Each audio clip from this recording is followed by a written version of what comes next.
Coming up on this episode of Flirtations, we welcome Heidi Friedman to the show, author of the book Love Lessons, 104 Dates, and the Stories That Led Me to True Love. After her divorce and stepping into life as a single parent, Heidi woke up one morning shortly after her 40th birthday with a realization. She wasn't sure she had ever experienced romantic love. So she set out on a journey, one that would take her on 104 dates, and we're going to hear about some of those dates today. We'll talk about dating after divorce, dating as a single parent, and what it means to find love. We'll explore the fears, the logistics, the judgment, and the hope, and how even after the loss of a previous life, love can still surprise you. Because dating in your 40s isn't about starting over, it's about beginning again, which is kind of the same thing, but you get it. All right, flirties, let's do this and meet Heidi. I heard you wanted to flirt. I heard you wanted to flirt. I heard you wanted to flirt. Hello, my name is Benjamin. I'm the flirt coach and a gay Libra. Everyone has an inner flirt. Hey, flirty. Live, laugh, flirt.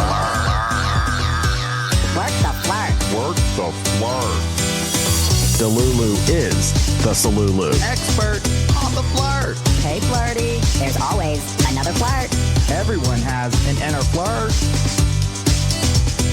Get out of your head and into the flirt.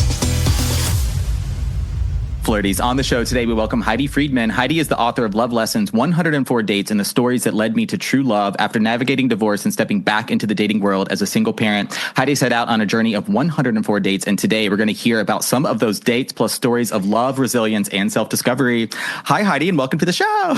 Benjamin, thanks for having me. It sounds fun. Thanks for being on the show today. I think we're going to have a great time. Great. I love talking dating and all of those things that go along with it. Good, because that's what's up for discussion today. Good. Well, as we get to know you here a little bit more at the top, let's get into it right away. I'd like to read one of the opening lines. Let's do it. From your book, you say, I woke up one morning shortly after my 40th birthday and realized that I did not think I had ever been in love. Oh my gosh. Isn't that? I know. And it's I'm sure people judge me for it since by that time I had 2 kids and had been married and divorced. But I think I'm just a super planner. And I had a plan. I think I wanted to be a mom since I was 12 or something. I'm very strong motherly instinct, and all my friends were getting married. And I would say in retrospect, I did not have the confidence to think I could have the partner like I have today in Will. And while I had tons of self-confidence at work in my law practice, I did not have it in my personal life. And I was dating somebody at the time. I had been divorced for 5 or 6 years at the time and had gone on a lot of dates already. And I was dating somebody for the first time who I really liked. He was much younger than me, but it was probably the healthiest relationship I had other than my husband. But I still wasn't sure. I was like, and at the time, I now know something was definitely missing, but I was contemplating, is this what being in love is like? I just didn't know. And I realized, you know what? I have no idea. And I come from a situation where my parents have been married for 65 plus years. And it's a very interesting thing. But while I watched it growing up, I didn't know what it felt like. So that's how my journey started. Okay.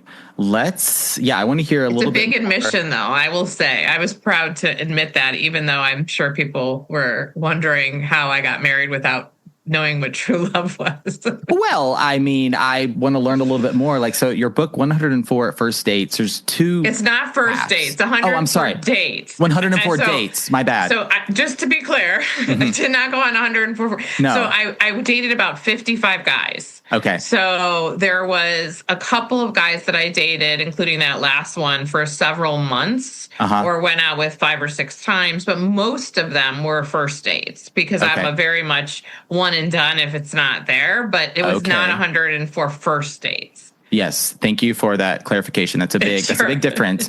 And your book really set up in 2 halves. The first half being about what you learned about love through books, through maybe podcasts, TV, family, other relationships. And the other part, what you learned about love through this new journey in dating, these 104 dates happening over about a span of 10 years.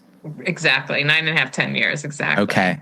So coming back to the opening, I'm curious, or the opening of your book, I'm curious, having this realization, maybe how did you define love initially, right? Kind of, let's say pre-40. Pre-40, I felt that you have an attraction and you have a connection and you feel something for that person. Mm-hmm. But I feel that at the time I was formulating what I understand now, which is there's so much more to it, and it's so complex. And while I find all these themes that I weave into the book and that I found through my interviews with people that I spoke to who I personally felt seemed like they had strong relationships and were in love. Everyone's a little bit different, but they were true partnerships. They were relying on each other, and there was such deep feelings of connection and safety and feeling like they're at home and all of those things that I don't think I really understood at the time, or at least I knew something was missing or many things were missing, but I wasn't aware of the extent of it and how strong a relationship could be if you don't settle and are actually with a person who is your person and brings out the best in you, which as cheesy as it sounds, I actually feel like it happens. Yeah, I don't think it's cheesy at all. I think that's something we should strive for. We should want in our relationships, as I think just across the board, we're really starting to renegotiate what love means and what does a relationship mean? What does that look like? How do I want it to feel? How do we go beyond checking the boxes, so to speak, and really create connections that do bring out the best in us? Yeah. 100%. I mean, I really wrote the book while it was written in stages, just as you described. Well done, Benjamin. Thank you. I did my flirt search. I definitely wrote, the majority of it the last couple of years, and I decided to put pen to paper at the end of the day for my 4 kids because I wanted them to be so much more thoughtful about picking partners and having long-term relationships. And I think it made a difference. My oldest was actually dating somebody at the time that he ended up, after reading the book, and we've had a few discussions, letting that relationship go, which was a very good choice. And he will tell you in retrospect, it was an excellent choice. And so my husband at the time has said, you don't have to sell one book. We're good. It earned what we needed. But I really wrote it for them because I do want them. Yeah, I can only preach so much. And I thought if I published it, they absolutely had to read it. And now it's fun because we get to talk about dating and relationships all the time. And they think I'm some expert or something. So it's fantastic. Yeah. All right. And so kind of setting the stage here in the present day for a moment, fast forwarding. Sure. To today. So how remarried and a blended family. Correct. Total of 4 kids. Right. 2 I birthed and 2 are my bonus kids. Okay. They range from 22 to 29. Wow. So some adulting better than others, but we're all getting there. We're all getting there. All right. We're going to come back to this part of your story in a moment, as a lot of the flirties submitted some questions, right? Send them some questions about how to date as a single parent, dating after divorce, some things, yes, that they are curious about, but flash or rewinding for a moment. So this moment when you had this realization, like that moment when we decide to walk away or to leave a relationship is, sometimes it's really easy. Maybe it's a long time coming, but sometimes it can be really, really difficult. So I want to hear a little bit more about what that decision was like. Sure. The decision to leave the relationship was actually 5 years before I had the revelation. I don't even think when I left, while I knew it was not a good relationship, I wasn't sure that I didn't have that revelation that we weren't in love or I wasn't in love. But it really wasn't a difficult decision. The other person in the relationship made some bad choices. And it was just one of those things that I was going to therapy at the time. You'll hear me throughout the book. I'm a huge therapy fan. I did so much work during those 9.5 years that made me a better person and a better partner and all of the things.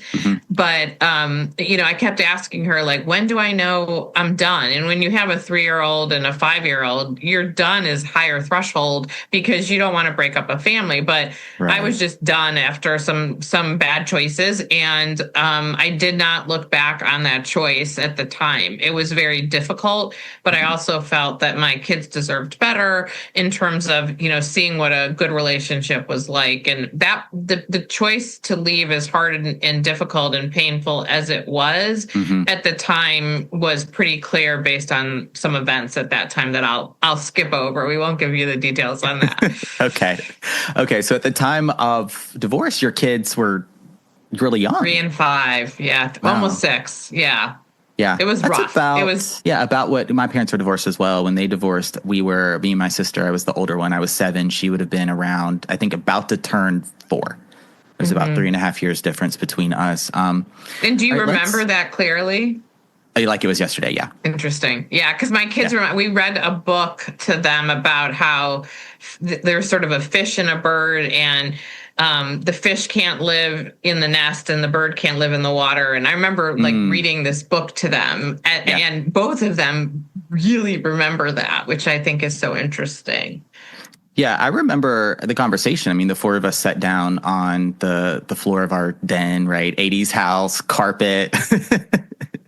And I don't remember exactly what they said or how the conversation went, but I remember I understood what was being said, and I ran into the other room and I started crying. And the only thing I remember thinking is my parents, like, they're never going to be in the same place again. Right? Yeah. They're not going to be in the same house again. And so when one person is maybe like helping my sister, like, do whatever, I get to play with the other one. And now I don't get to do that anymore. Yeah. It's hard. It's such a hard choice, but I'm a big proponent of, you need, a lot of people, I think, stay together for the kids. And, I'm in no place to judge. I don't know, people have different financial situations and personal situations, but I truly believe that the best gift I've ever given my 2 kids is to now see this spectacular relationship that I'm in. And my husband is actually basically a father to Zach. He's been around for long enough, and their relationship is over the top amazing. And I just, their relationship, other than just having Will in my life, is by far the greatest gift of my life. So, sometimes it's what you can have if you're willing to let go. And that's why I loved the journal entries in the book and finding that journal after so long, because I truly believe sometimes we have to look back to see how far we've come. And it allowed me to do that for sure. Yeah, absolutely. So, in your relationship now, how old were your kids when that started to come together? Sure. So I was 43 when I met Will. We've been together. I'm 55 now. So we've been together for 12 years. We just celebrated our 10-year anniversary. Wow. And so Zach was 10 when Will came into his life, and my oldest was 13. Okay. And his boys were both in middle school. The oldest one was just about to, I think, enter high school, but they were finishing up middle school. So it was an interesting time because, as you know, one teenager's enough, but a preteen and 3 teenagers all around the same age, it was like, but I am, one of the things about, you were saying dating as a single mom. So I dated for 9.5 years. I never introduced anyone to my kids. Okay. So, and, they went from 3 to, whatever, he was 10, 12, whatever. So, and I never, until Will. And after dating Will, I think 3 or 4 dates, I just knew. And he met my kids pretty soon after that. But we were super careful about the timing and the way we integrated the kids to each other, which we're so blessed. I mean, the family we created is the thing I'm probably the most proud of in my life. So Wow. it's been an incredibly beautiful thing. But the one thing I think I have a chapter in the book, is not a play date, meaning, your kids are not dating people. And for me, it was Zach's a super emotive person, and I knew he was lacking a father figure. Their dad has not really been involved in their lives. And it was one of those things I knew he'd get very attached very quickly. And I just didn't think it was fair to them. And so I kind of hid that part of my life from them for the most part. And they were young. I mean, I think they knew what was going on kind of, but I was very proud of the fact that I had not introduced them to anyone until Will came around. Yeah. Yeah. All right. That's really helpful, because one of the questions that came through, of course, was like, when do I introduce a potential partner, right, to the rest of my family, to my kids? And so there you go, Flirties. I mean, and I have friends that have made different choices. Sure. I think that a lot of it depends on the age of your kids, the temperament of your kids. I know people that, have second or third dates and with their kids. And I didn't believe in that. I just felt that they deserved a little bit more stability. Obviously, if your kids are adults, it doesn't really probably matter very much. But I think it really depends on the age. And for me, I even dated someone, that last person, we were dating on and off for 5 months, but I would call it a situationship. As my 22-year-old has taught me a new word.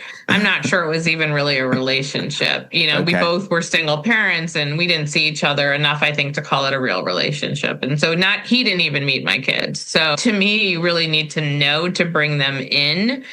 My parents did meet one person that I dated, that last person. But other than that, I didn't introduce them to anybody either. Okay. All right. Well, this leads us to a couple of questions that came through. Okay. One is just like the time piece of things. Like, how did you manage like finding people to go on dates with? Were you meeting people in person, like networking through friends, using any dating apps, and just like how you fit dating into your life? I'll take the time question first and then the how next. Okay. So the time question is just insanity. I mean, when I look back at what my life was like back then, because I'm a partner at a large firm, I'm growing my practice. I will say I was very privileged. I have a national environmental practice and I was traveling. My parents were working at the time they were younger. They weren't grandparents that could just take my kids willy-nilly. And so I needed extra support. So I had the benefit of having an au pair as backup for most of that time period. Okay. It also takes a village. I had a core group of good friends and our original babysitter who had my kids from birth, who we call Nana, who was our adopted Nana, who passed away at 94 a couple of years ago and is one of the most special people in all of our lives. Yeah. And I mean, she couldn't be more thrilled if I was like, can you take the kids for, Saturday night? I mean, it was fabulous. And my girlfriends did me favors and things like that. But I will say I did a lot of my dates, let's say right after work. So by either nanny or babysitter, like I'd meet for a glass of wine at 5:30 so I could be home by 6:30. And I usually keep most of my first dates in a very confined time place. Yeah. Usually with alcohol for me, because it made it a little bit easier. But so that's kind of the time piece. I really relied on a lot of people in my circle, both family and friends, to help. So I could kind of get out there and meet people and do things. Okay. It was interesting. I would say in terms of how the initial dating, when you are 32, 33, I can't remember exactly how old I was, and Jewish in Cleveland, Ohio, everyone and literally their mother fixes you up with somebody. So it was one of those things where I was the only person that was divorced. And the whole thought process was like, she's divorced, he's divorced, let's fix them up. And they were some of the worst dates. I mean, that's when I decided after like the 6th date that I was going to start counting, because this was going to be a bad, long problem. A marathon, not a sprint. I know. And I mean, it was like, this is what you think of me? Oh my God. It was terrible. Yeah. But then I got into doing some of the dating apps. At the time, it was Match and eHarmony, a little J-Date, which was terrible. And, so it was a combination of both of those. I am a fan of dating apps, actually, as much as my kids are like have a love-hate relationship with Hinge and all of the things. I think it's really good practice. It's like in my head, it's, before a big interview, you're going to practice your questions before a big job interview. And I think you need to go into dating on apps with less expectation. I think it gives you a chance to vet people, but it's really good practice. And I liked the ability to, basically vet people with emails and however, we did it at the time. And then, have a short date. And it was just practice. It was literally like, gave me an open heart, open mind. But the best thing I think that can happen is someone can fix you up. I always say, tell everyone outside of your inner circle. Yes. So you expand your inner circle that you're looking. And I met my husband through a friend at yoga. So there was 4 of us. We called ourselves the front row crew. We were this type A group that, and for 2 years, I didn't even talk to this person, but we practiced next to each other all the time. We said, hey, that kind of thing. Okay. And then we just started talking a little bit and the 4 of us became friends. And one day she said, what's your deal? And I sort of told her, and I was like, do you know anyone? And she's like, I keep seeing this one guy and I think of you every time I see him. And at the time we were friendly. I wouldn't even call Anne like a friend. Now she's like a sister to me. Yeah. She's got great intuition and she was talking about Will. And it really, a lot of people just tell people in their inner circle and then you're never going to meet people outside that circle, which is really what you need to expand. So I did both of those things. There was very few people I met sort of naturally, 1 or 2 at a bar or at an event or something, but not much, mostly either an app or a fix-up. Okay. So app, and for your in-person though, leveraging networks, both your kind of your close circle, but also looking outside of that, which I think is that's really, really good advice, because how are you going to meet people that or maybe like your close circle, everyone's in a relationship or like something like that. It's only so big. The visual I always talk about is like, this is your inner circle here. And so let's say I start going to a new yoga class. It's sort of the same thing with me trying to make friends in this new city, right? So I go to this yoga class and I meet somebody and she's outside my circle and it might, maybe she has somebody to fix you up with or whatever. Yeah. And the more you join and do and meet, the more, the wider your circle gets and the better chance. And I don't think anyone should be embarrassed to say, I'd love to date somebody, do you know anybody? Of course, they're going to say to you, what are you looking for? So you have to be ready for that question. But at the same time, then eventually you have these bigger, wider circles around you. Like my oldest joined a running club in where he lives and has met a ton of people through that. And, I always say, especially in midlife, I think, or as a mom, finding something you like to do, then you also feel like you're not wasting your very precious time, whether it's pickleball or clay or I don't know, whatever, and you're going to meet people running. You're going to meet people through that who might know other people. Yeah, absolutely. I mean, this is something I feel like I talk about a lot, the power of connection and small talk, even flirting, getting outside your comfort zone a little bit, trying something new, leaving your house. And then letting go of leaving your house. That's a good start. Yeah. And then letting go of those expectations, right? Yes. Like when you were chatting with who is now a friend, Anne, I don't think maybe you weren't directly connecting the dots. Like, oh, she's going to introduce me to my now husband. Oh my God. I didn't even think. I mean, in a million years, I wouldn't have thought that. In fact, one of my other pieces of advice is don't have rules or don't have too many rules. I mean, you might have a rule. And the reason I say that is because 2 of my rules were I'm not dating somebody more than 5 years older than me. Okay. And I'm not dating somebody who hasn't been divorced for at least 2 years. Okay. And my thought process was, everyone needs to sow their own, blue. So Will broke both those rules. Will is 9.5 years older than me. Okay. And he was in the midst of a very long drawn out divorce that took almost 3 years, but he was very much at the end of it, but he wasn't even fully divorced. And Anne's like, you're going.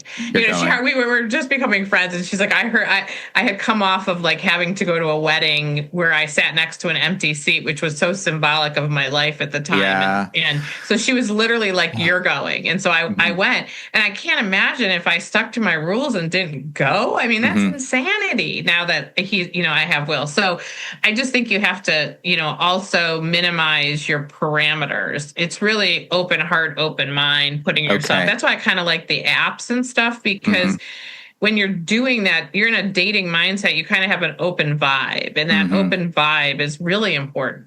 All right, let's stay here for a little bit, because saying not to have rules or having those rules and then being willing to break them, I completely understand that. And yet it's like, how did you know like what your standards were? If you had deal breakers, like what type of qualities, maybe values you were looking for, the type of relationship you wanted to feel, right? And so how did you start to identify whether someone was a potential good partner? No, that is a great question, Benjamin. I think it's an important question. It's interesting because what the deal breakers to me changed over time. Okay. And that was, I think, through dating and therapy. Like the two deal breakers for me were, one is I had a very successful career at the time that was growing. And I was not going to allow someone in my life who was not supportive of that. And I'm not being judgy by saying, some men have issues with that, but some men have issues with that. I experienced it. And so that's just, it wasn't going to be a traditional, I'm not going to have an apron and making dinner when you come home. It just doesn't work that way. I hate cooking too, on top of it. So that was the first thing. The second thing was someone had to love my kids. I mean, there was a couple of people, it's interesting because people were first telling me like, you need to date someone who doesn't have kids. And what I quickly realized is I didn't want to date somebody who doesn't have kids. I wanted to date someone who did have kids, because connecting on single parenting was so critical and was such a benefit and value to me. So while I wouldn't say I had a clear and fast rule, like no kids, no date or anything like that, I did very quickly realize that a dad was somebody that would be a better fit for me. And then I would say one more thing that was really, I knew from day one that didn't take that much time to develop, is I needed a real partner. I needed somebody where we were taking turns taking care of each other. And I was not always the caretaker, fixer. Yeah.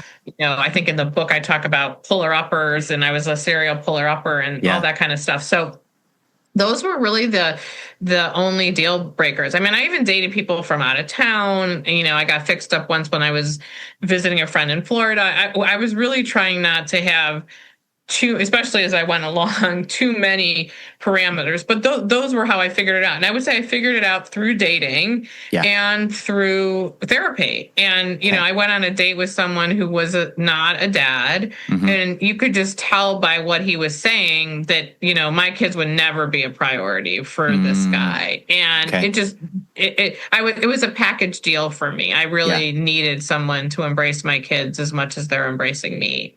Okay. What are maybe one or two things that Will did early on that just showed you like, okay, what you just shared. Yes. Ooh, Benjamin, no one's ever asked me that question. Oh, okay. Interesting. That's an interesting one. Well, it's a kind of a funny story because I'm a partner in a law firm. So when I use the word partner, people are always like laughing at me, but I wanted a life partner, and not even, in the modern sense, I meant like a true partnership. And the first night on our first date, we both used the word partner in our conversations, which was mind blowing. Although he told me he was never getting married again on that date. And obviously that did not prove to be true. But he was just so kind and thoughtful. It was just ridiculous. Like he brought me, he was old school. The guy had not gone on a date in 26 years. Oh my gosh. I know. Can you believe it? And in fact, he still thought you had to call someone. You couldn't text somebody. And that is so he had cute. called me and hung up, and we ended up, Anne sort of intervened and made me email him. It was so funny. The whole thing was actually really a humorous thing, the way it got going. But, he just was kind and interested, and I could just tell what a good dad he was. He was the primary caretaker for his kids, I would say, the primary person. And the way he talked about them and the way that I could tell he had the relationship with them and things like that was just fantastic. So, Yeah. I would say it was so much more the little things than the big things. It was, Okay. I would say on our third date, I had invited him over. The kids were at Nana's house, and he was leaving, and he came back in because he hadn't kissed me goodbye, and I knew when he came back in just to kiss me goodbye that this was it. And that was like on our third date. So yeah, it was like, fantastic. I'm not going to lose you. I'm not going to let you walk away. Well, it was so funny because, like I said, he was in the midst of, I think they signed papers 2 months after. It was just a longer very divorce close, as that happens, unfortunately, sometimes. And I was laughing as I was saying, don't you want to date? Like, I kept telling him, I feel like you are going to regret not spending time dating. And he said, I've heard all your stories. I'm super good, but thank you so much. And, 12 years later, at least as far as I know, he doesn't regret not dating anybody else. Yeah. One thing I feel like I'm hearing is, big dating buzzword, authenticity. Like you both showed up maybe yes, you want to put the best foot forward on a first date kind of thing. And yet you showed up as yourselves. We both did from the beginning. That's so insightful, Benjamin. I like that. And I think that's what's hard with people with dating apps, which is why I was saying your expectations have to be low and it's practice. But you're right. We were both. I think it was one of the themes in the book that the couples talked about was that it felt like home, basically. Yes. And that while they don't use the word. Some of my older couples that I talked to use the word home, but it was just a comfort that so many people talked about. And I felt it immediately. It was like I could tell him anything and trust him, which trust is a huge thing for me. Yeah. And it was beautiful. It was really, and we ended up having we were supposed to have a drink, and then we ended up having dinner, and then, an hour turned into 5 hours. It was one of those dates that you truly ended up being this very unexpected, amazing thing. Yeah. Wow. And time just flew by. All of a sudden, you're looking down at your phone, at the watch or whatever, oh my gosh, I have to go. Nana's waiting. Nana's waiting. Exactly. All right. Exactly. I want to ask you now, because some of the flirties wanted to know about this. It sounds like Will pretty much started dating right away, and then here's a relationship. And then where I'm going with this question is, how did you know when you were ready to date again, if you wanted a relationship? Because some of the flirties going through a divorce or recently divorced are I just want to have some fun. I want to have some time. And that's super cool. I'm just not, I would say I love to have fun. But I am not a casual person, I would say. Okay. I would say that I really thrive on genuine connection. One of my favorite things in the world to do is to connect people to each other. Yeah. I've always been that way, and I just thrive on genuine connection. So I think I'm not saying I've never hooked up or had a one night stand or anything, especially post-divorce, because I had some fun, but that wasn't what I was looking for. And I think it was because of what my relationship had lacked. I wanted it so badly because so many people around me seemed to have it, that it was what I was focused on pretty quickly. But to answer your question, I would say, so the first 6-9 months, I did nothing but try to focus on my kids and what this looks like. I almost one of those situations, I don't know if you've ever had one, where you feel like you're watching yourself. You're not in your body, you're out of your body, and you're watching yourself, kind of. Yeah. Mm-hmm. And that's how I felt. It was just trauma. It was also not an easy divorce situation. So it was, I was the primary breadwinner. It was a very complex situation. And so that took a lot. And my first date, actually, and I thought this was this is kind of a fun story. I had a camp love when I was growing up, when I was 16 years old. And I went to overnight camp for 2 weeks, and I met this guy from Texas, and we had this 2-week romance or whatever. And then we wrote each other for a really long time, and he sent me I have all these letters from way back when from Greg.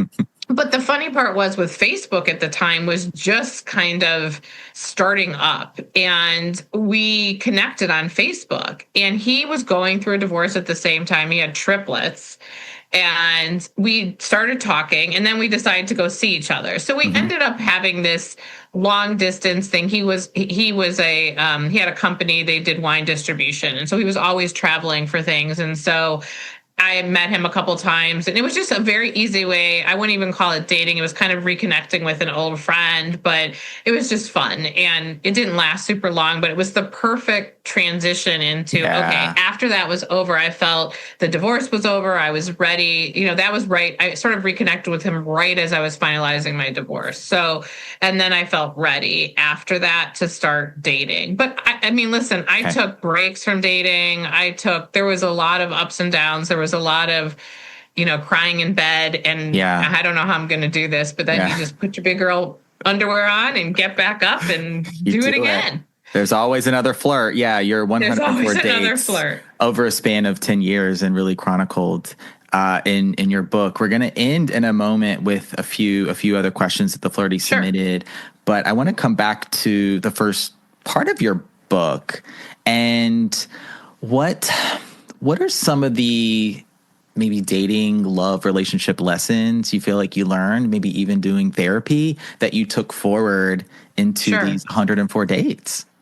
Sure. I would say, what I love that the book allowed me to do was to take the research that I conducted on with all these people. And it didn't matter. It was same sex, older, younger, whatever. It was the same themes, which was so powerful to me. And then my own relationship and these dates and wind them together. And, the one that requires no explanation at all is do not settle. I mean, it's just so clear, right? Yeah. I mean, that part is super easy. But I would also say that one of my favorite things that I also learned is there's a little luck and magic to all of it. And while I agree with you that, and I'm a huge advocate, unless you're dating, I always make the same joke, it's probably getting old, but unless you're going to date the Amazon guy, sitting on your couch ain't going to get you introduced to anybody. Right. So it just doesn't make sense. So so you really do have to put yourself out there, but there is luck and magic. And I'll tell you a quick story. Okay. So Will, in 2009, he was working for a very large real estate company running a division. And he lived in Indianapolis at the time. And because of the market crash, they closed the entire division and he lost his job. And at the time, he had 2 kids that were barely in middle school. His ex-wife did not work at the time. He ends up having to move them to Cleveland to take this job as CEO of the Port of Cleveland, which is how he meets my friend, right? And that's where you were. At the time, if you ask him, he literally would tell you that was the lowest point of his life. He's a very successful individual. He thrives on success, and he's an excellent leader in all of the things. And at the time, he thought, and if that never happened, we would not, it would seem impossible to think about, we would not be together. And so I always tell my kids, when something happens, good luck, bad luck, who knows? You don't know what's going to happen with all of that. So anyway, so I think there is luck and magic to it, because as much as Anne helped make that happen, I had an open mind and an open heart and all of those things.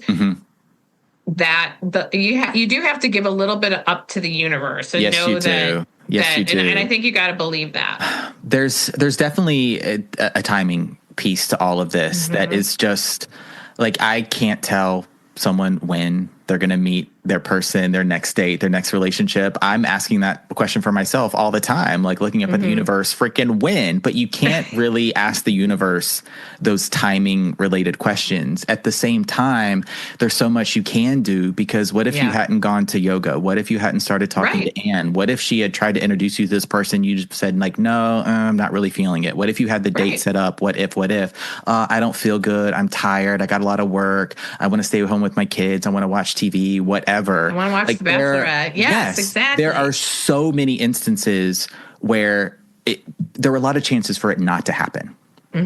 But you said yes to a lot of those opportunities. And I see a lot of dating do you see things as opportunities or obstacles?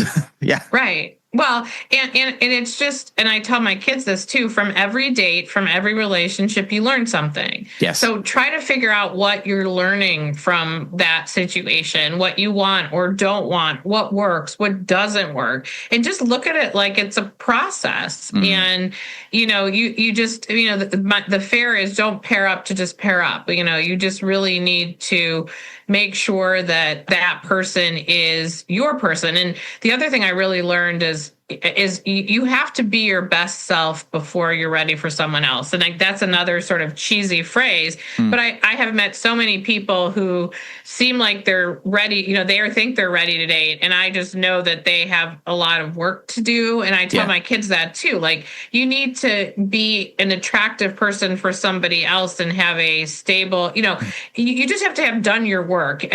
You don't want to show up with luggage that fills the room or baggage that fills the room. You want your little carry-on and you've packaged it up, and everyone's got baggage. I had baggage. Will heard about my baggage on our first date. But you just don't want baggage that fills the room. And so I just think it is a matter of like making sure you're really ready versus you think you're ready because you're single kind of thing. Yeah. I mean, yes, you're allowed to have some carry-ons and you don't have to be fully healed today. And what I feel like I'm hearing you say is you have to show up with the energy and the mindset of the person that you're ultimately looking to attract. Like 100%. Like that's at least like fake it till you make it. If you got to have the audacity to just be confident, Delulu is a saludo. Right. Rely a little bit on that if you got to, but we're not looking to settle with those people that, are just want someone because they need some validation. Right. Or they're bored or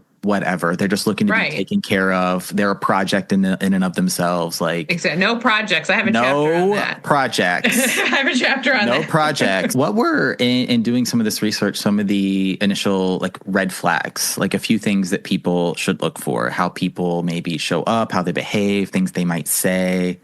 Yeah. What do you think? I think red flags are different for everybody. Okay. So, I mean, it was, it depends on what you're looking for. For me, a red flag was anyone that said anything negative about my kids or my job or things like that. I definitely am always hesitant when there was a couple of people that were a little cagey about whether they're separated or divorced. I think you really need to, I mean, nowadays between ChatGPT and Google, you can like figure most things out. So, I mean, I used to I would Google back in the day just to make sure they didn't kill anybody or weren't bankrupt or whatever. But that was about as far as you could go, so many years ago. Now you have a little more technology to help you out. But, I think that is one of the issues that I felt happened to me and came up a couple of times. I also think, for me, it was a super red flag if someone had kids and had no relationship with them. That was just something that scared me and I didn't know why that was or didn't have the patience to find out. So I think it's just, it just depends on what they are. I mean, I'll tell you a quick funny dating story. I met this guy on Match. I meet him for a drink. And this is when you're so happy you have little kids at home. Oh my God. And he gets to the counter. He literally had in the pictures, he had like a head of hair like you, Benjamin, like gorgeous hair, whatever. He has no hair on his head, and which I don't even care about. Like frankly, like that. I love a bald head. Okay, so I would have been I would have gone still. I think a lot of bald guys are hot. Whatever. Anyways. But don't fake it. And then we get there. We're there for 5 minutes. He pulls out these papers from Pepsi. It's a cease and desist order. And he basically wanted my legal advice because he stores Gatorade in his garage that he sells, and Pepsi's going after him. So we went on the date because and so I was out of there. Oh, that's so a bizarre. Red flag. Yes. So I would just say when you are dating online, have a backup plan. I had my kids texting. Basically, at the time, it was, I think my daughter was 8 and actually had a cell phone for other reasons, which I won't get into. But when they went to go visit the other parent, we needed a cell phone. So, and so I would text and say, "Oh, can you send me a text real quick?" And then I'm like, "Oh, I got a text from my daughter. I have to, leave." Yeah. So, anywho, that you do need a backup land, but I would say we all have our, different red flags. Yeah, we've definitely all got our own variables, our own red flags. Like a couple that come to mind for me, like this one I've talked about before from the Gottman Institute, the bids for connection. So let's say you're out to dinner, you're on a walk, you're getting ice cream or something. You're just like, oh, right, look at that person's jacket. It's so cool. They're like, oh, this on the menu looks so good. I'm really curious. Haven't had this before. Do they acknowledge you? Do they seem like they want to reciprocate and engage with what is a bid for connection, or are they completely dismissive? Do they try and all of a sudden become condescending, like, oh, God, that looks gross. Who would ever eat that? Red flag. Right. I practically can't get out of there fast enough. It's not about what I'm reading on the menu. It's about I'm trying to engage and connect with you. Another one in these initial dates is like if you don't know what you're looking for at least a little bit, or you're kind of spinning your wheels as if you're trying to convince me so you can convince yourself why you're dating, I'm out. I'm out. If you're confused, I'm not going to be confused. Or then you're not ready. That's my whole, like, you're not the best you. I love all of those. I mean, I especially think today with like people addicted to their phones and technology, like true connection is so hard, and you have to work harder for it than ever.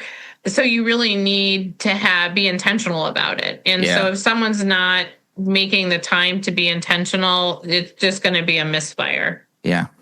All right. We just glancing down at the clock before we say goodbye, and I send all the flirties your way to pick up the book and listen to your podcast. Yes. With Zachary. Yes. I want to end here this question from a flirty who just kind of coming full circle, who says, I'm nervous, right? I'm on the verge of experiencing some of this myself. The divorce is imminent. It's coming. I'm going to be a single parent looking to date again at some point. I'm scared. So amen, sister or brother or whoever. I think that's true. I would urge you to tell your brain that it's not nervousness, it's excitement. I would try to twist that feeling into opportunity and excitement. What if? What will I find? And even though you're nervous, I remember like, TMI being so nervous, like someone's going to be seeing me naked after all these years. Like that is just not a good plan. But, that's when reconnecting with an old friend makes life a lot easier. But, it is, it is nerve-wracking. So I would say, I always say first start with self-care. Do something that makes you feel good. It's always different, and everyone has, different financial parameters and different things. So whatever it looks like for you, do something that makes you feel good. Okay. And then I would just say, look at it like excited. Every time your brain tells you you're nervous, explain to it that you're excited. Just have some kind of mantra. I used to say to myself, like, what if? Or like, what if it's it? What if it's every time I was like getting nervous, I'm like, what if it's it? What if it's it? You got to just kind of tell yourself something that I think will allow you to put yourself out there. And frankly, if you end up on a date with someone who you might connect with, they'll make you feel comfortable. And if not, then you're just practicing, and practice is great. I love it. Heidi Friedman, thank you so much. The book, Love Lessons, 104 Dates and the Stories That Led Me to True Love. It's amazing, y'all. I got a copy, and your reviews are very, very good. Oh, thank you. It's been very well received. I have to say, I thought it would hit the divorced mom segment, because people send me emails, which has been so amazing. But the two things that I did not think, so I can't, maybe it's because they're people my age, but how many people have bought it for their adult kids in their 20s and 30s? And I hear from these kids that like find it fascinating, which it could not make me happier. Yeah. And then a lot of married couples have read it and written to me about how much it made them reevaluate their current relationship and want to make them work harder, which is just, my heart is so full. I feel like if I can spread a little love and hope in this crazy world we're in right now, I'm pretty happy about that. Yeah. That's amazing. I mean, is it available in all the places, your Amazon? It's available on the places. You can get it on Amazon. You can get it on Barnes & Noble. Yes. I am doing a podcast with my son, Zach, called I Love You More on Spotify and Apple. And we have 4 episodes out. We had to take a little hiatus, but we are coming back. And we talk a lot about the generational differences between love and dating. And it's been so much fun. We're having a great time. Fantastic. Well, congratulations on the book, the relaunch of I Love You More. Yeah, I Love You Yes, More. I will have the links for both of those in the show notes below of this episode. Heidi Friedman, thank you. Awesome. Thanks, so much for being on the show today. Super fun. I appreciate all the flirty questions and the great way to share more of my story. Yeah. Final last thing here. Any last thoughts or words of wisdom for the flirties? Have an open heart and an open mind. Just put yourself out there. You don't say that you're going to do it over and over again without doing it. Really, almost mentally, I like it in yoga when they do heart opening exercises, almost doing a heart opening exercise, which and really want to tell the universe that you are welcoming some love in, because we certainly all deserve what I have with Will. I love that. As soon as we click like done here, I'm going to go teach my yoga class. All right. You're doing all my favorite things, Benjamin. I'm going to do some heart opening today in honor of you in our conversation. Oh, I love that. Those are the best. It's fantastic. We all need that. Well, it's so fun to be with you. Yeah, thank you so much, Heidi. All right, flirties, that's a wrap on this episode of Flirtations, the dating after divorce and dating as a single parent episode of the program. Thank you so much to Heidi Friedman for being on the show today. Y'all, to pick up her book, Love Lessons, that link in the show notes below for this episode. To check out the podcast with her son, Zachary, that link in the show notes below as well. Thank you, Heidi, for being on the show today. And thank you to the flirties for listening, for tuning in, for streaming wherever you are in the world. I really appreciate you being a part of these episodes, these conversations. Thank you so much for being here, for your support, likes, shares, comments, all the things. I really appreciate it. Please rate, review, subscribe to the show if you haven't already. If you have, thank you so much. And then share this episode or another favorite episode of the show with a friend, someone you want to share some BFE, Big Flirt energy with. All right, that's going to do it for me here officially at Flirt Headquarters, signing off. My name is Benjamin. I'm the Flirt Coach and Gay Libra. Flirty. Happy flirting.